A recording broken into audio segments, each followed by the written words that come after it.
Bonjour Monsieur Raffin, je suis vraiment ravie de vous interviewer aujourd'hui. C'est un grand honneur, une grande chance que j'ai de pouvoir vous poser des questions. Vous êtes un archetier de renom, l'expert le plus connu au monde, Faut rester modeste, hein. Allons-y. une référence en tout cas mondiale. Et je pense qu'on a beaucoup de chance aujourd'hui de pouvoir plonger dans l'histoire de l'archéterie avec vous. J'aurais aimé commencer les questions en vous posant quelques questions sur votre parcours. Je pense que vous êtes passé par Mirecourt, vous êtes ensuite arrivé à Paris. Tout à fait, Voilà, tout à fait. si vous pouviez nous raconter. Voilà. Eh bien, écoutez, c'est une longue histoire et j'ai eu beaucoup de chance, je considère, dans ma vie. Paraît-il que la chance arrive à ceux qui sont volontaires, mais bon, voilà. En fait, j'étais guitariste classique, pas professionnel, mais j'avais un bon niveau et j'aimais bien cet instrument-là. Et en même temps, j'aimais travailler le bois. C'était quelque chose chez moi qui était inné. Et donc j'ai commencé, dès que j'avais un bout de bois, je le taillais, je le coupais, j'essayais de voir, je faisais des ajustages, des assemblages. Et puis, le temps passant, après mon service militaire, je voyais vraiment plus qu'un seul métier que je pouvais exercer. C'était la lutherie. Pour moi, c'était une évidence pure, c'était ce métier-là. Et j'ai eu bien sûr un peu de mal à trouver une place parce qu'à cette époque-là, il n'existait pas l'école de lutherie. C'était donc la lutherie guitare à l'origine, ou tout de suite la lutherie de Bah, moi, quatuor. moi, je pensais lutherie guitare, mais je connaissais Jacques Camurat, qui est le père de Bernard Camurat et Pascal Camurat, et qui c'était mon luthier guitare à Paris, et je lui avais dit que je souhaitais rentrer à Mirecourt. Il m'a dit, voilà, c'est très difficile, et puis je vous dirai dès qu'il y a une place, si c'est attribué à quelque chose. Et puis un jour, il m'appelle, il dit, Jean-François, il y a une place qui vient de se libérer, foncez, allez-y. Bon, moi, j'écris un mot à Madame Hilaire, qui était la patronne de la maison Hilaire et Apparu, et je lui demande s'il y a une place. Elle me dit oui, bien sûr. Elle me dit oui, bien sûr, vous pouvez venir, et exceptionnellement, vous n'aurez rien à payer. Alors, la petite histoire, c'est que l'apprentissage était rémunéré à cette époque-là, jusqu'avant moi, et il fallait payer, à l'époque, c'était style 300 francs par mois, ce qui faisait quand même quelque chose. Je ne me rappelle plus les chiffres exacts, mais je sais que c'était peut-être, alors disons plutôt que ça fait l'équivalence de 300 euros aujourd'hui, parce que 300 francs, c'est pas grand-chose. Bref, ça tombait bien parce que mes parents ne pouvaient pas m'aider et Oui. moi, j'aurais pas eu les moyens de payer ça. Donc, je lui dis gentiment, ben, j'espère que je pourrai être nourri et logé, parce que j'avais pas beaucoup de moyens. Et M. Ulrich, qui était mon maître, qui m'a formé dans la maison Hilaire, m'a dit qu'elle avait failli transpercer le plafond en faisant un bond, tellement elle était choquée en disant les Parisiens sont tous les mêmes, ils veulent tout, on leur donne déjà quelque chose.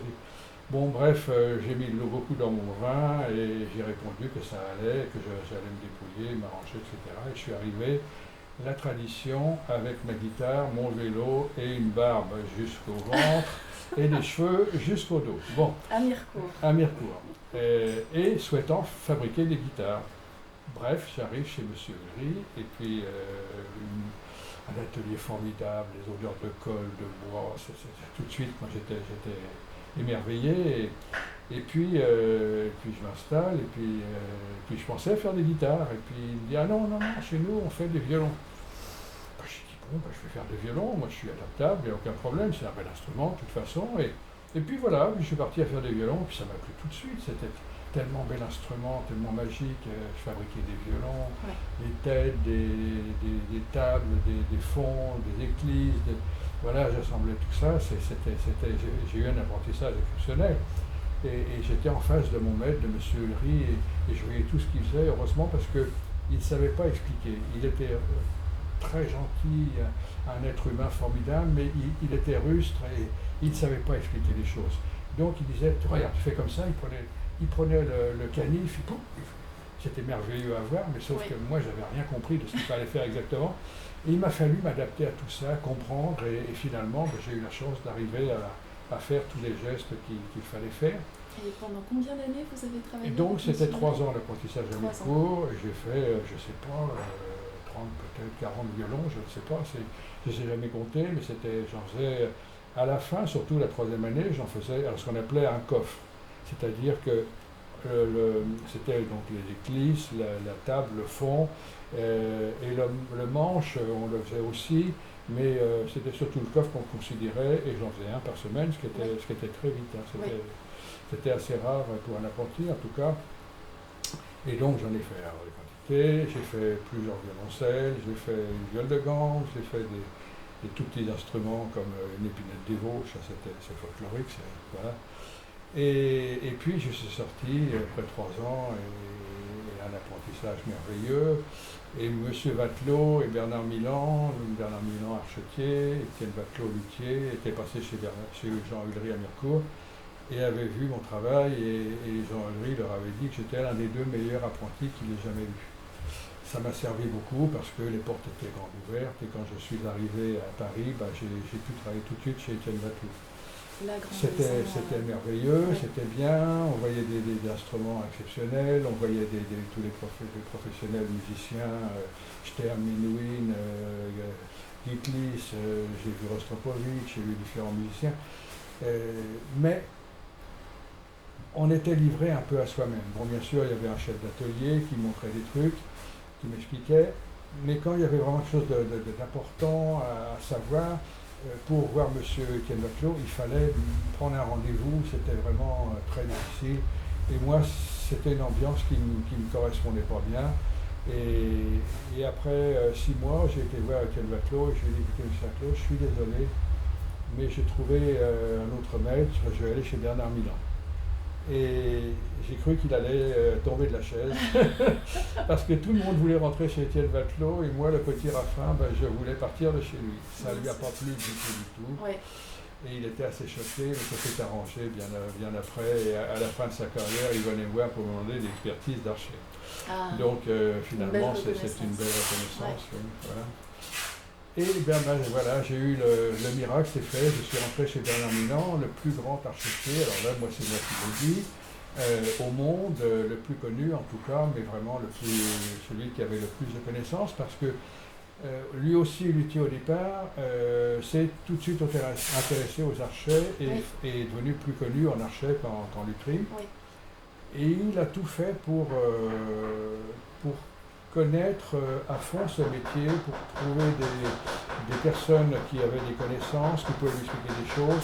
Il y avait bien sûr la tradition orale française qui faisait que beaucoup de maîtres savaient des choses et les transmettaient, mais lui-même a trouvé beaucoup d'éléments dans l'archetterie, a su bien comprendre l'évolution du principal archetier de notre métier qui est François Xavier Tourte, et a su le mettre en valeur et me donner tous ces éléments. Il m'a donné en fait toutes ses connaissances.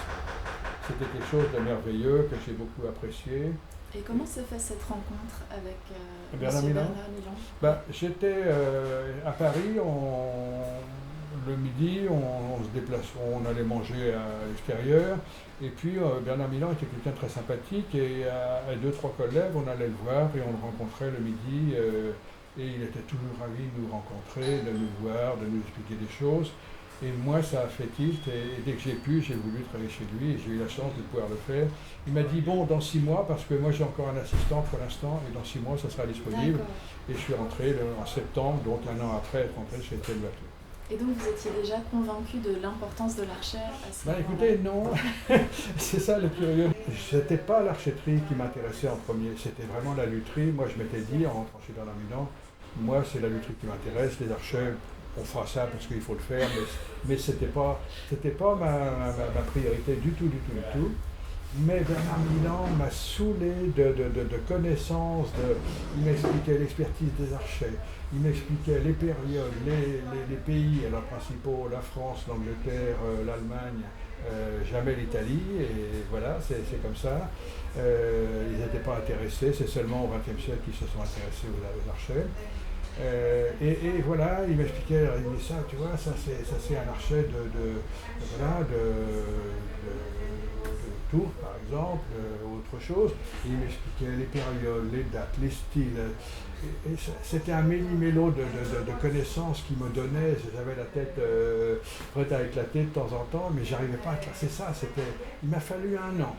Et au bout d'un an, c'est une sorte de miracle, tout paf, c'est classifié d'un seul coup, les pays, les périodes, les styles, les époques, progressivement les mettre avec les détails, ça de plus en plus progressivement.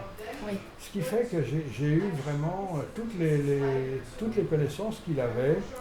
Et comme je travaillais beaucoup, je travaillais chez moi le soir parce que ça m'était nécessaire. J'envoyais d'autres archers encore le soir, donc je regardais que j'ouvrais forcément pour faire les mèches. Il faut faire une mèche, on est obligé d'ouvrir l'archet, de retirer le passant, le recouvrement, etc. On voit plein de détails du fabricant, du maître, et ça fait un nombre de connaissances énormes que j'avais en plus. Et rapidement, je suis devenu, on peut dire, un expert, parce que Bernard Milan, à la fin, après 17 ans, il n'achetait jamais un archet sans me le soumettre et me dire: Jean-François, qu'est-ce que tu penses? Est-ce que c'est bien? Et je l'ai même sauvé une fois d'une situation, parce qu'il n'avait pas vu un détail, et il me dit: ah zut, alors je ne l'ai pas vu. Il était un peu vexé, mais il l'a accepté quand même. Voilà, donc c'était merveilleux, mais après 17 ans, Bernard Milan, subitement, alors qu'il m'avait dit que je serais son successeur, m'a dit: écoute Jean-François, je suis désolé, mais j'ai trouvé un acquéreur pour ma boutique. C'est moi qui suis tombé de la chaise pour le coup, et j'ai dit: mais monsieur Milan, vous m'aviez promis. Il m'a dit: oui, tu comprends, mais bien sûr, mais ici il y a ça, machin. J'ai dit: non, c'est pas une réponse, vous m'aviez promis, monsieur Milan, une promesse c'est quand même important. Il me dit: oui, mais tu comprends. Puis finalement il m'a dit: bah écoute, je suis obligé de te le dire, bah t'as pas d'argent Jean-François, tu peux pas racheter ma boutique. Voilà, j'étais très vexé, mais c'était la vérité. Je pense que s'il avait voulu créer une société, il m'aurait donné 2-3 parts, j'aurais pu racheter progressivement d'autres parts, il aurait pu le faire. Mais non, il m'a dit: je suis un maquignon, moi je veux avoir l'argent dans ma main, je veux sentir l'argent. Voilà, c'est ça. Et voilà pourquoi ça ne s'est pas fait. Ça a été l'autre miracle, parce que ça m'a permis de m'établir à Paris. Et dès que j'ai pu m'établir, mais curieusement, tous les gens sont sortis de chez Bernard Milan pour venir me voir. J'ai rien demandé, j'ai jamais fait la moindre publicité, mais tout le monde venait chez moi. Bernard Milan était très très ennuyé parce qu'il était en train de vendre sa boutique, et le successeur a failli ne pas la racheter à cause de ça. Et oui, bien sûr. Et voilà, et malgré tout, ça s'est fait, et finalement c'était bien pour tout le monde. Il y a eu un petit froid avec Bernard Milan, parce que bien sûr il n'était pas content de ce qui se passait, mais à la fin on s'est retrouvés magnifiquement. On a fait un très grand livre ensemble qui s'appelle le livre L'Archet. D'aucuns disent que c'est la Bible, c'est pas moi qui le dis, mais moi je veux bien qu'on le dise, ça me va bien. Et c'est vrai qu'on a passé 3 ans avec Bernard Milan à faire ce livre où j'ai donné toutes mes connaissances, et je suis heureux d'avoir fait ça, parce que réellement mon envie dans ce métier, dans ma vie, c'était quand même de transmettre, tant à mes assistants, tant à ma fille, à mes petites filles maintenant aussi, et à toute personne donc, qui souhaite apprendre quelque chose. Je suis toujours prêt à donner mes connaissances et à les faire fructifier. Voilà. C'est très beau. Est-ce que vous pouvez nous parler de la naissance de ce livre, L'Archet? Comment le projet est né? Alors, c'est donc Bernard Godefroy, qui est un artiste, et avec qui j'avais une très très bonne relation. Et il m'a dit un jour: écoute Jean-François, toutes tes connaissances, et puis moi, tout ce que je sais dans l'historique de l'archetterie, de la musique et tout ça, ça serait bien qu'on puisse faire un livre ensemble. Et j'ai dit oui, ça serait intéressant, mais je savais que c'était un travail énorme, et j'étais un peu hésitant. On en a parlé, et progressivement, le projet a commencé à prendre place, et puis on se demandait quel éditeur, comment faire, on ne savait rien. On pensait il y a un éditeur en Belgique qui est spécialisé dans les livres, on se posait des tas de questions, et à un moment donné, nous avons été convaincus qu'il fallait qu'on prenne Bernard Milan avec nous. Ça nous semblait tellement évident que ça aurait fait...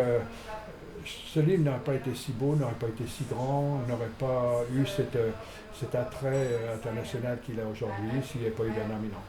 Donc j'appelle un soir Bernard Milan, et je lui dis: monsieur Milan, s'il vous plaît, j'aimerais vous poser une question, j'aimerais voir quelque chose avec vous.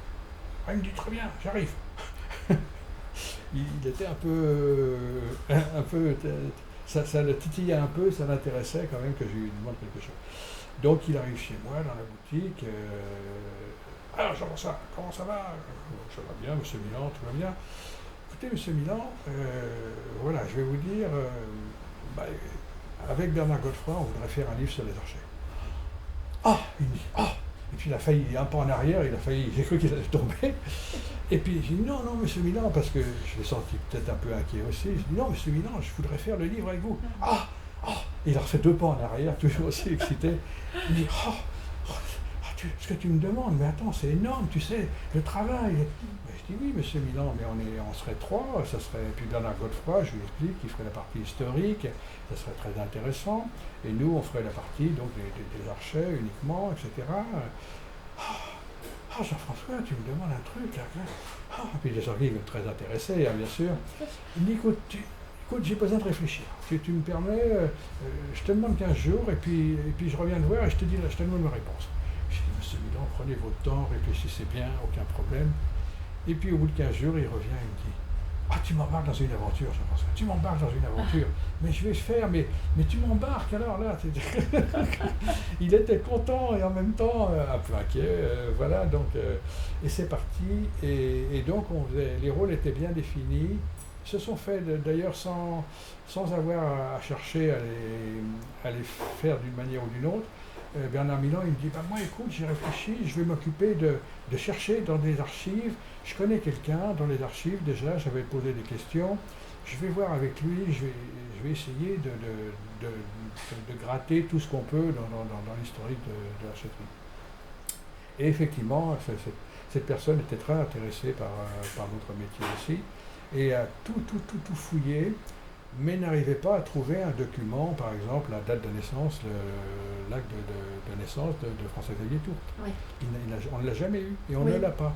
D'accord. Mais Bernard Godefroy a réussi par recoupement de toutes les informations qu'on lui a données, il l'explique d'ailleurs dans le livre, et c'est très subtil, mais il a trouvé par déduction logique et formelle, parce que c'est clair et net, la date au jour près de la naissance de François-Xavier Tourte. D'accord. Ouais. Alors on était très heureux de ça. Donc Bernard Milan continuait à chercher dans les archives, dans les musées, il allait partout. Quant à moi, je rédigeais tous les textes. Je ne mens pas, ils ont été un petit peu améliorés du point de vue de la perfection du texte par le père de Arthur Dubrecat, monsieur Dubrecat. Et Bernard Milan s'occupait vraiment de la recherche sur tous les luthiers, tous les archetiers plutôt, leur carrière, leur vie, les actes. Il avait aussi des informations sur la manière de travailler, sur leur vie intime, parce que dans la tradition orale, il avait certains détails de la vie de certains archetiers. Donc tout ça, on l'a mis dans le lot, dans le pot, et puis on a pu faire les textes grâce à ça aussi. Moi personnellement, donc en faisant ces textes, je m'étais vraiment baigné dans la connaissance du maître par rapport à son travail qui me donnait des informations. Sa manière de travailler m'indiquait s'il était lent, rapide par exemple. Je le sentais parce que la minutie, on sent que ça ne peut pas être quelque chose de vite, de fait en vitesse. Par contre, quelqu'un comme Vigneron par exemple, il a une carrière assez courte. Il a travaillé de la fin du 19e siècle jusqu'à 1910, si ma mémoire est bonne, parce que là j'ai un tout petit trou, mais c'est à peu près ça. Et ça ne fait pas une longue carrière, et pourtant il y a eu de très nombreux archers. Oui. Alors c'est pas uniquement ça qui m'a dit qu'il a fait beaucoup d'archers, mais son travail me disait qu'il allait très vite. Et j'ai eu, après par Bernard Milan, confirmation, il me disait qu'il était connu comme quelqu'un qui travaillait très très vite. Et ça, c'est quelque chose que vous pouviez voir parce que vous avez vous-même été à l'établissement. Ben oui, puisque je savais le temps qu'il fallait pour faire un archet, bien évidemment, je pouvais définir comment le temps qu'un... Il était connu qu'à l'époque, de Mirecourt, par exemple, les Morisot, ils faisaient un archet par jour. Ce qui était vrai, mais c'était un archet qui était quand même assez vite fait, et qui était, sauf Morisot père, qui là, c'était un très beau travail. Les fils, c'était quand même, déjà, ils travaillaient à 3, ils travaillaient un petit peu, il y en a un qui faisait les hausses, il y en a un qui faisait les baguettes, il y en a un qui cambrait, etc. Non, ils étaient 5 frères, et donc, ça ne pouvait pas être des archets aussi bien faits, mais c'était très vite fait. Ouais. Et voilà. Tout ça, je l'ai compris et on avait compris aussi que François-Xavier Tourte, au contraire, il était très lent. Et c'était même assez connu dans son métier. On n'en connaît pas énormément, d'ailleurs, il n'y a pas énormément d'archers de François-Xavier Tourte, mais c'est toujours la perfection absolue, il n'y a rien qui lâche. J'ai même vu un archet sur lequel il a lui-même, et ça ne peut pas être quelqu'un d'autre, déplacé le cercle de la hausse. Et donc, sur le côté des hausses, il y a généralement ou un grain de nacre, qu'on appelle une pastille, ou un cercle et un grain de nacre au centre. Et là, il avait déplacé l'ensemble cercle et grain de nacre, et il l'avait déplacé de 2 mm parce qu'il trouvait qu'il ne devait pas être bien centré par rapport à l'autre côté. Oui. Et il a fait ça de telle manière qu'à l'œil nu, je ne l'ai pas vu. Et c'est seulement en prenant une photo et en grandissant cette photo pour regarder en détail que j'ai vu le joint de ce truc-là. C'est à la main, mais c'est quelque chose d'incroyable. Voilà. Voilà, et Bernard Godefroy, lui, faisait donc tout l'historique de l'archet, il a trouvé beaucoup de choses, tout l'historique de la musique, donc de l'évolution de l'archet. Et à trois, on a fait vraiment un livre qui est devenu très très intéressant. Il nous a fallu un grand temps pour le faire. Après tout vérifier, bien sûr, l'imprimerie, le faire imprimer, ce qui prenait beaucoup de temps. Il a fallu trouver un très bon imprimeur, un très bon relieur, etc. Pardon. Et tout ça a fait que ce livre est sorti et ça a été un miracle aussi qu'il sorte et qu'il soit bien fait et qu'il plaise à tout le monde. Je crois que presque tous les ateliers ont un de ces livres et voilà, c'est super. Est-ce que vous pensez que cet ouvrage a permis à l'archet de devenir un objet d'art en soi, un objet de collection ? Ce livre, il y a contribué, mais Bernard Milan et moi l'avons toujours promu, cette chose-là, l'avons toujours montré, expliqué. Et c'est vrai que l'archet, les musiciens, ils avaient un archet, ils étaient contents, ils jouaient avec, ils ne pensaient pas toujours que c'était un objet d'art, etc. Et ça, on a beaucoup travaillé pour le mettre en valeur. Oui. L'archet, le livre L'Archet, bien sûr, a ajouté quelque chose à cela. Mais c'est vrai que c'est reconnu aujourd'hui que les archets sont des œuvres d'art complètement, parfaitement. Oui, à part entière. À part entière, ça. Oui, tout à fait. Oui. Prochaine question, c'est l'archéterie française est quand même exceptionnelle depuis les origines jusqu'à nos jours. Est-ce que vous pouvez nous en parler, nous parler des faits marquants qui ont constitué son histoire, évidemment des artisans qui ont écrit cette histoire aussi? Alors, concernant l'archéterie française, il est vrai qu'elle est l'une des trois les plus connues au monde. Alors, moi, j'aurais du mal à dire que c'est la plus connue.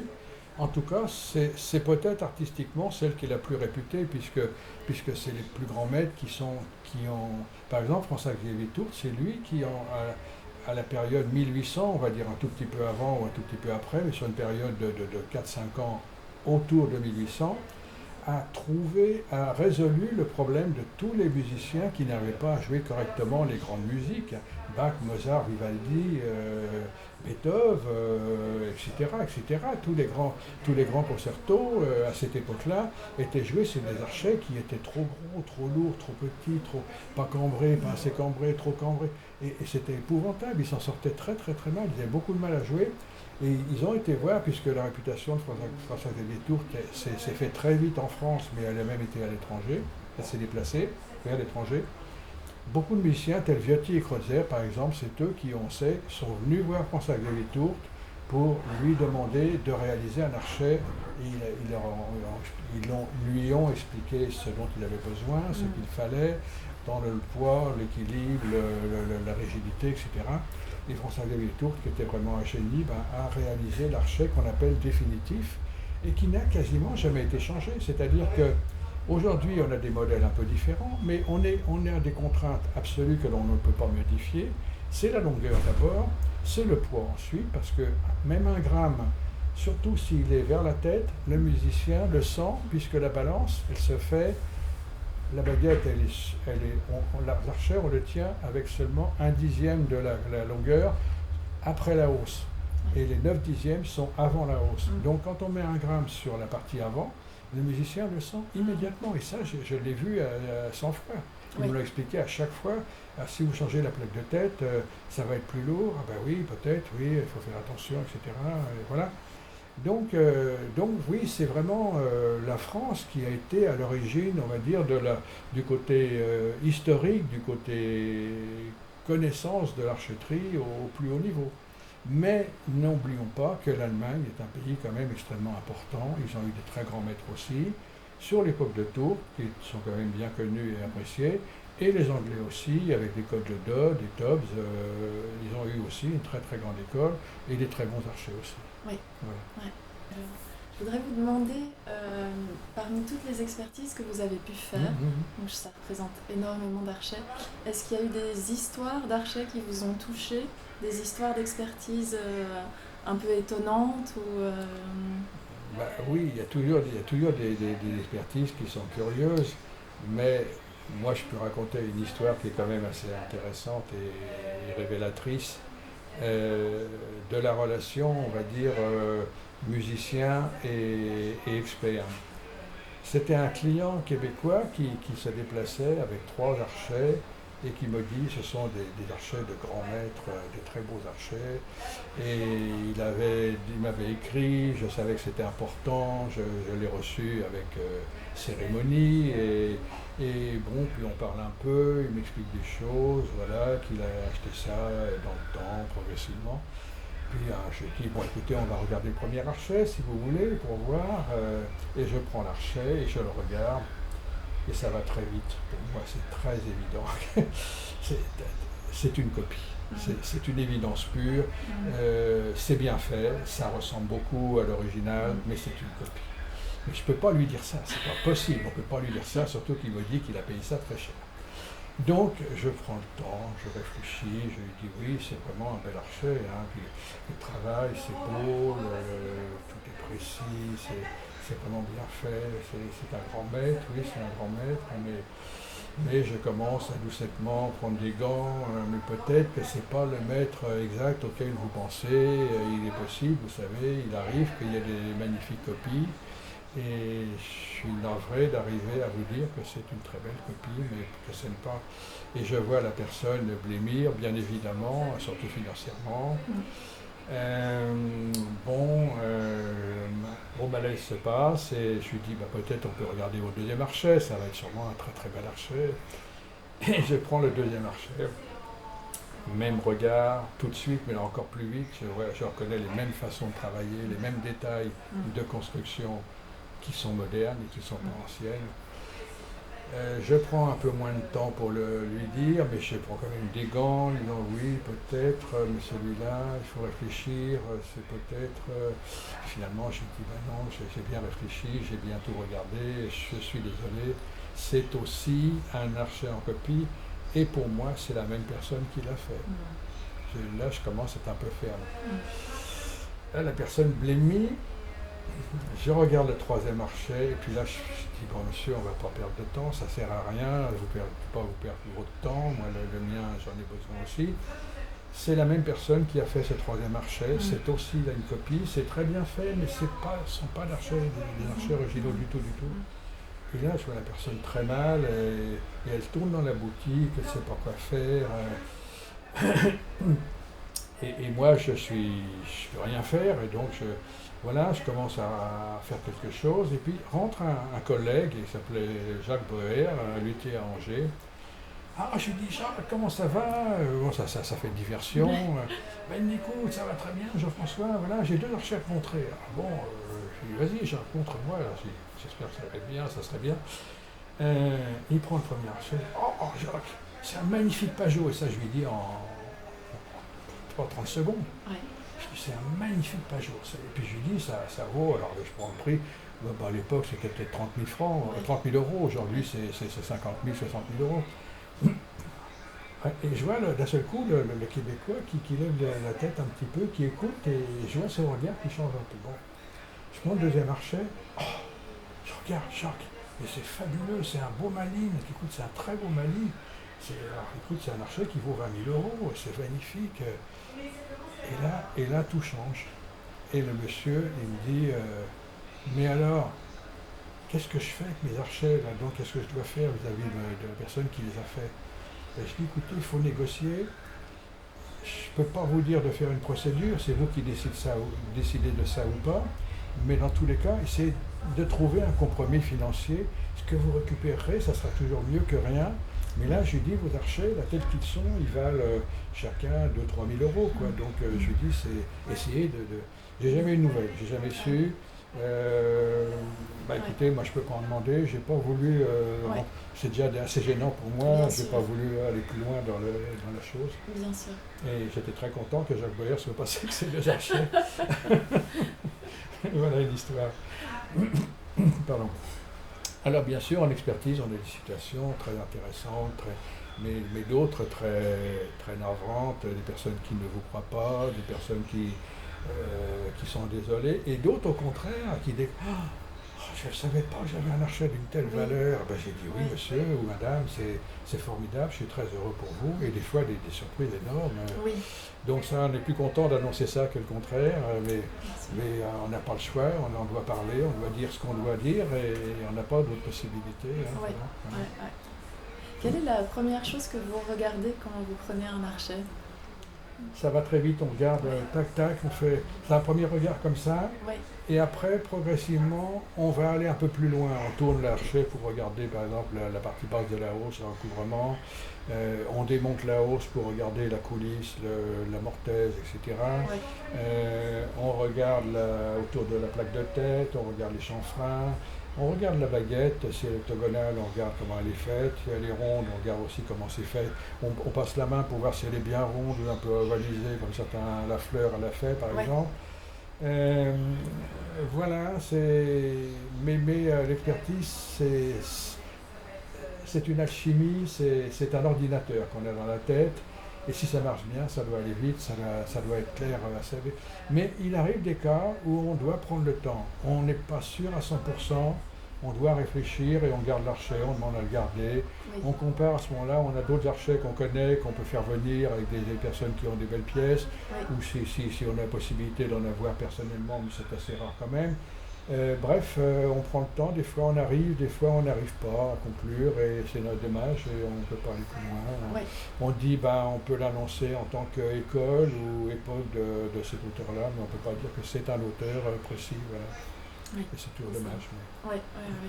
Qu'est-ce qui, selon vous, fait qu'un artisan devient un auteur qui traverse les époques?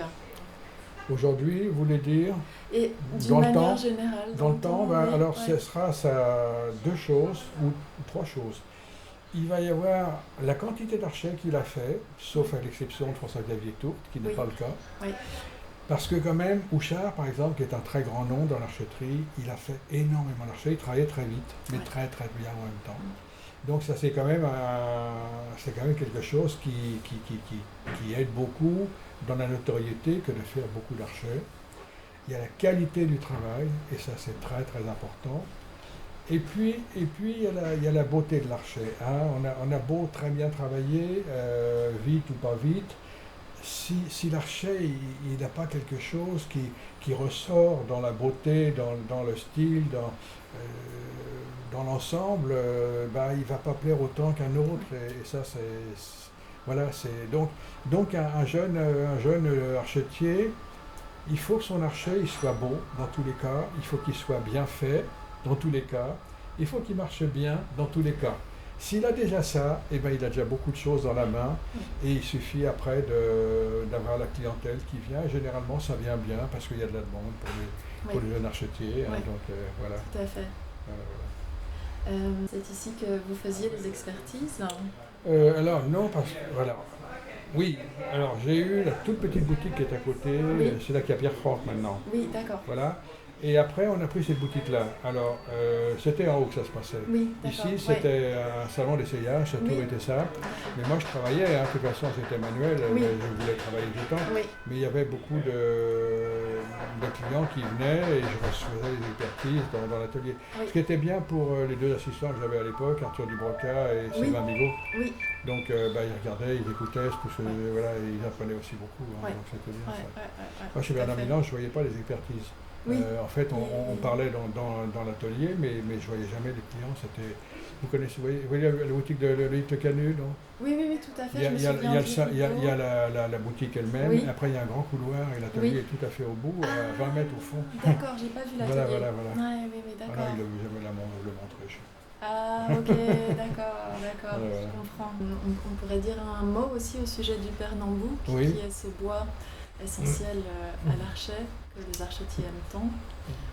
Bien sûr que le bois de Pernambouc, c'est le bois magique qu'on n'a pas su remplacer. On a d'autres bois qui ne sont pas si mal, tels la mourette. Dans certains cas, la mourette peut être très bien. Dans certains cas d'archet classique, elle est même meilleure pour moi que le Pernambouc parce qu'elle est plus chaleureuse dans le son. Elle développe davantage de son, en chaleur de son. Mais bien sûr, le Pernambouc, c'est dans 95% des cas, c'est la meilleure des bois. Mais il y a des bois particulièrement exceptionnels dans les planches de Pernambouc, et ça on ne peut pas le savoir tout à fait à l'avance. Par la couleur, on a une impression, par le poids, on a une impression. S'il est trop léger, de toute façon, il est pas très bien pour l'archetterie, car il faut qu'il ait un peu de densité, un peu de poids dans la main quand même, et surtout de la nervosité. Mais ni trop ni trop peu, comme dans tous les domaines, il faut juste ce qu'il faut, et ça c'est le bois qui on a tout cherché, surtout aujourd'hui on a un peu de difficulté d'approvisionnement, c'est-à-dire que le Pernambouc nous est pas facilement donné de pouvoir être acheté, et il faut beaucoup de papier, de CITES, etc., une importation qui a été reconnue dans le temps comme officielle et légale, etc. Et donc, on est heureux quand on peut avoir du bon Pernambouc. Ma fille a hérité de mon stock, elle est très heureuse avec ça. Oui. Elle a du très bon bois, je sais. Voilà. Est-ce que vous voulez peut-être qu'on appelle Sandrine pour parler de la transmission? Oui, bien sûr. Sandrine, tu as une seconde? Oui. S'il te plaît. Je vais laisser le siège ici.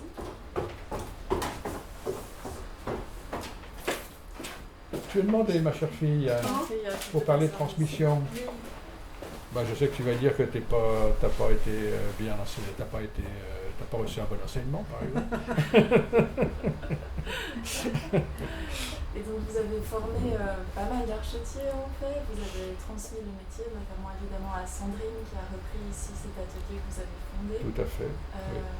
J'aimerais parler de la transmission, de l'importance de la transmission. Pour moi, ça a été une grande chose de pouvoir former effectivement Sandrine, ma fille, qui elle-même a formé ses deux filles. Et il m'arrive de donner quand même des conseils à mes petites filles de temps en temps, quand je les vois, quand je travaille à côté d'elles, etc., de temps en temps, pas souvent. Mais c'est beau, une succession familiale, je trouve que c'est très bien. Moi, personnellement, ça me rend heureux parce que c'était un peu un rêve et je suis très satisfait que ça soit fait. Voilà. Et pour toi, Sandrine? Moi, je suis née dedans, en fait, comme Obélix. Elle est tombée dedans. Je suis tombée dedans quand j'étais petite, c'est-à-dire que tous les gens que papa côtoyait, c'était des gens du métier. Donc, la question s'est même pas posée, en fait. C'était une sorte d'évidence, voilà. Après, j'ai jamais poussé mes filles à faire ce métier. Là, elles souhaitent faire ça toutes les deux, donc j'en suis très contente. Mais je leur mets pas non plus la pression parce que je sais ce que c'est maintenant. Maintenant que j'ai repris l'entreprise, l'année prochaine, ça fera 20 ans. Je sais cette responsabilité-là c'est en soi. Continuer à former les autres personnes et le poids de cette entreprise qu'on a toujours, papa m'a toujours dit, l'entreprise c'est une personne à part entière, on n'est pas là pour l'utiliser, donc du coup cette charge complète je l'assume. Au bout de 20 ans je continue à toucher du bois, elle se porte bien, mais je ne pousserai pas mes filles spécialement à prendre cette responsabilité-là. C'est une énorme charge, c'est des grosses insomnies de se dire bon bah ce mois-ci c'était pas terrible, comment on va faire pour payer les salaires. Enfin, c'est pas être seul auto-entrepreneur, je veux dire on est tout seul sur le navire, ok c'est galère, mais on n'embarque personne d'autre.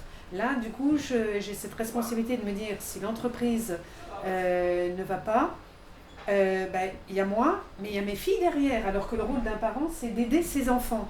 Donc là, je me suis dit, ah ouais, en fait, c'est une bonne chose d'un côté, mais d'un autre, si on se plante, en fait, je fais planter tout le monde. C'est le recul que j'ai au bout de 20 ans. Voilà. J'ai quand même eu ça un petit peu avec toi, hein, quand tu étais enceinte et que tu as eu Salomé, l'an premier, bien sûr. Mais ça, c'est vrai que je reconnais que Sandrine a raison, c'est vraiment une charge familiale et qu'il faut bien considérer et bien gérer, quoi. Voilà. Oui. Et quels conseils donneriez-vous aux jeunes générations? On peut finir peut-être sur... Je leur souhaite bon courage avec le Pernambouc parce que je sais que c'est un peu difficile, mais je leur dirais que c'est un très beau métier, quoi. Essayez de faire tout ce que vous pouvez pour exercer ce métier-là le plus longtemps possible, le mieux possible. Essayez de même bien gagner votre vie. Je reconnais que moi j'ai eu beaucoup de chance. Sandrine est plus en difficulté aujourd'hui du fait de la difficulté de vendre des archets par exemple, mais ça va, je la soutiens quand même en même temps et c'est pas si simple, mais quand on peut réussir et bien travailler, et avoir une bonne clientèle et être très sérieux, on a toutes les chances de pouvoir bien travailler et bien gagner sa vie quand même dans ce métier. Merci beaucoup. Merci beaucoup pour cette interview. C'était vraiment passionnant. Merci beaucoup. Merci.